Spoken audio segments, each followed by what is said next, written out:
Friends, as we gather here a few days after the celebration of the resurrection of Christ from the dead, one of the greatest days for Christians, we hear this story from the Gospel according to St. John. After Jesus was raised from the dead, he appeared to his disciples on a number of occasions. That is the risen Christ. And in this passage before us, he appears to them on the Sea of Tiberias. The disciples had gone fishing the previous night, and according to the passage, they caught nothing. Now, in the morning, Jesus stood on the shore. According to the Gospel writer John, this was now the third time that the risen Christ showed himself to his disciples following his resurrection. And when we read through the Gospels, we will discover that the risen Christ appeared to his disciples on other occasions in different settings. On this occasion, it was on the shore of this sea called Tiberias, the morning after they had gone fishing without success. According to John, one thing that Jesus did for his disciples on that occasion was to invite them to come and have breakfast. Come and dine is how one translation puts it. For a few moments, my dear friends, let us think about the disciples and what they might have been experiencing on this occasion. What they might have been feeling that morning when the risen Christ stood on the shore and looked out and saw them in their boat. A morning after spending a night at sea, fishing without catching anything. I believe that the disciples must have been feeling as though they were failures. They must have felt as though they had failed. Now, it was Peter, one of the disciples, that came up with the idea to go fishing after Jesus was put to death, after he was buried, and after news of his resurrection began to spread. The disciples were hanging around, and Peter was the one that suggested that they go fishing. The others agreed and went along with him. But it turned out that that night they did not catch any fish. When Jesus appeared to them the following morning and asked them, "Have you any fish?" their response was no. I wonder how many of us here this evening have ever gone fishing. And if you ever did, how successful were you? Did you always catch fish? I remember an experience I had a few years ago, having spent a whole day at sea with some other fishermen. We came back with nothing to show for our time and for our efforts. And that's the way it is with fishing on occasions. In fact, someone has said that every day is fishing day, but not every day is catching day. So the disciples must have felt a sense of failure on this occasion. Along with that, they might have been feeling some frustration. And that is what individuals feel, frustration, when things don't seem to be working out, when things are not happening or things are not going their way. Failure can lead to frustration. You might set out to do something. You might have these plans well laid. And as you go along, you might discover, you might even become annoyed or upset because things are not working out according to plan. Things are not going as you envision them. And that can lead to a sense of frustration, annoyance that things are not happening, things are not working out. And I imagine that the disciples might have been feeling some frustration that day. Thirdly, the disciples might have been affected by a sense of fatigue. You know, that tiredness, that weariness, that exhaustion that might follow your efforts.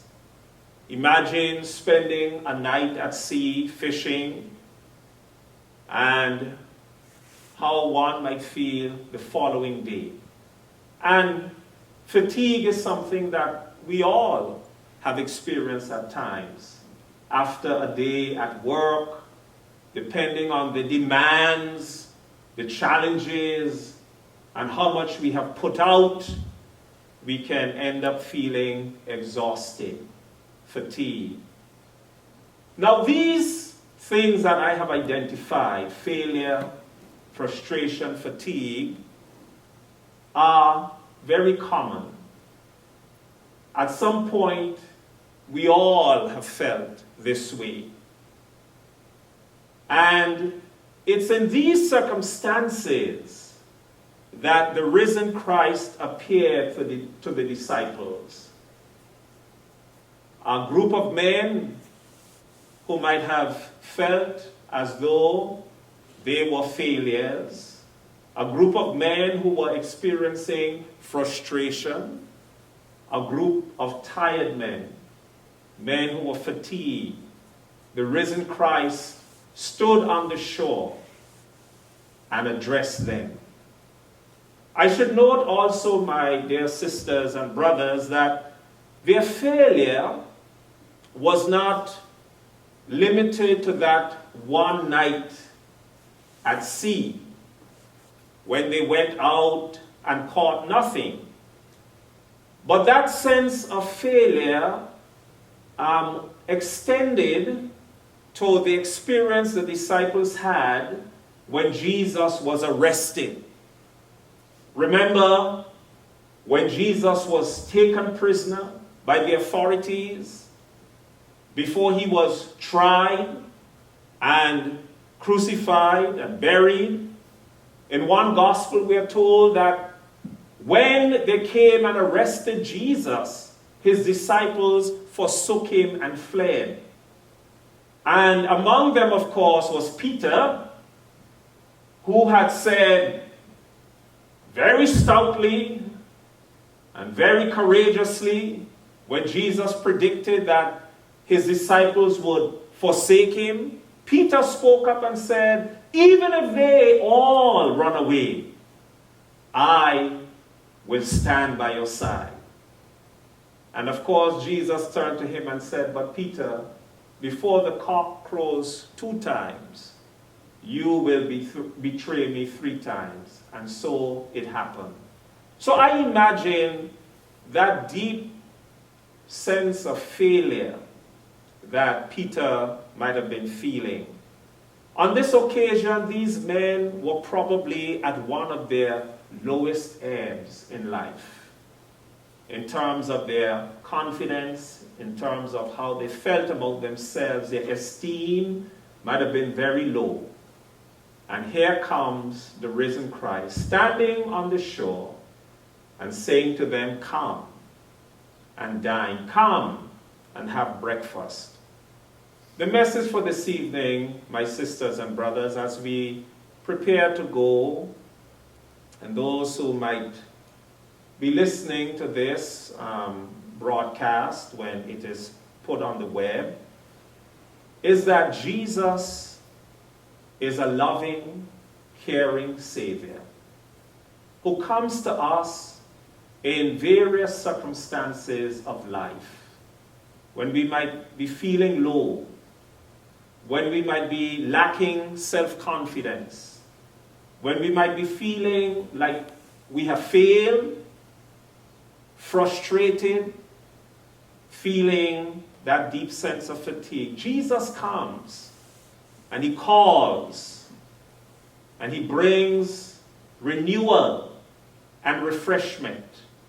He can provide for the needs that we might have in those circumstances. And if you recall the story that was read, we can say that Jesus directed the disciples to a source of success. He told them what to do. And when they obeyed his directions, they were able to catch a large number of fish. According to the story, 153 fish they caught on that occasion. And Jesus called them. When he said, come, he invited them to come ashore.